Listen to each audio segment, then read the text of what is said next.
Hi everyone, Anthony Fantano here, the internet's busiest music nerd, and Esoteric Warfare is the latest full-length LP from famed Norwegian black metal outfit Mayhem. This band's career dates back to the 80s. They are one of the original black metal outfits out of Norway. This is their first full-length LP in 7 years, I believe. However, it is not uncharacteristic for Mayhem to have a bit of a wide gap in time between releases. The band's existence has been nothing if not turbulent. They're truly a group that lives up to the name they've slapped themselves with. Not only with how they've experimented with their sound on various records, dabbling a little in electronics and avant-garde metal and spoken word, but their sometimes violent breakups and lineup changes have been the biggest contributor to the folklore of that which is Mayhem. Like a photograph of one of the band's earliest members dead being featured on the front cover of the live bootleg Dawn of the Black Hearts, the issue with this photo is that it's a picture of him after having committed suicide. Or another early member of the group, Euronymous, having been murdered in cold blood by Varg Vikernes, aka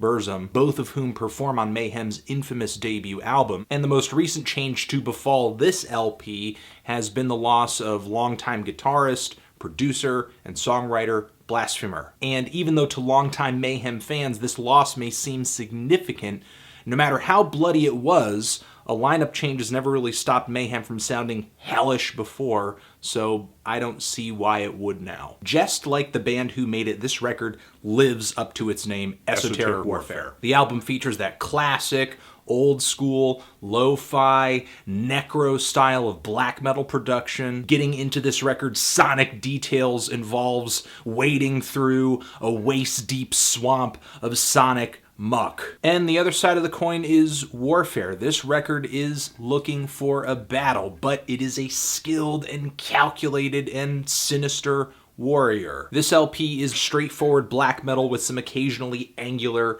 and progressive riffs and odd grooves here and there, a little like Chimera, but maybe a touch more experimental and not nearly as well recorded. But discography comparisons aside, get into this LP if you're looking for some ruthless, dark, dismal black metal riffing, some sharp melodies, some really brittle, shimmering guitar tones, relentless drumming, and a lot of the time some experimental, odd instrumental detours and interludes. Like on the song PSYWAR, around the 1:30 mark, you're getting this wall of whispers and lo-fi guitars, which is significantly softer than many other moments on this track. Or on the song Watchers, where all of a sudden Attila breaks into this throat singing, the guitars are way dronier. Or the song Trinity, all of a sudden the guitars die down, there's all these sirens, what sounds like gunshots. There's some death metal growls worked later into this track as well. Attila's vocal performances overall on this record are pretty diverse. If you're familiar with his career, this is not the freakiest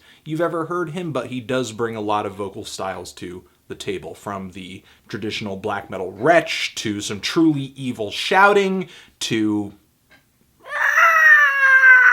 nearly every song on this LP features some kind of abrupt change or sudden detour, and I would call it just window dressing, but I think the ideas that Mayhem brings through these changes are usually pretty novel. However, the first half of this LP I think does run a little average in terms of just a black metal sound, but on the second half of this LP I think Mayhem experiments a little more boldly, especially around the halfway point where the songs tend to slow down a little bit, get a little noisier, get a little bit more atmospheric. And the more aggressive tracks on this side of the record, like Corpse of Care and Throne of Time, I think these songs are actually more vicious and freakish. Overall, this is a fine Mayhem album. Not necessarily the crushing return one would want after 7 years, but certainly a great late-era record. There's a lot of musical detail on this LP. There's musical diversity. There's personality. There's experimentation. There's eccentricity. Mayhem do a great job of balancing between making metal music that is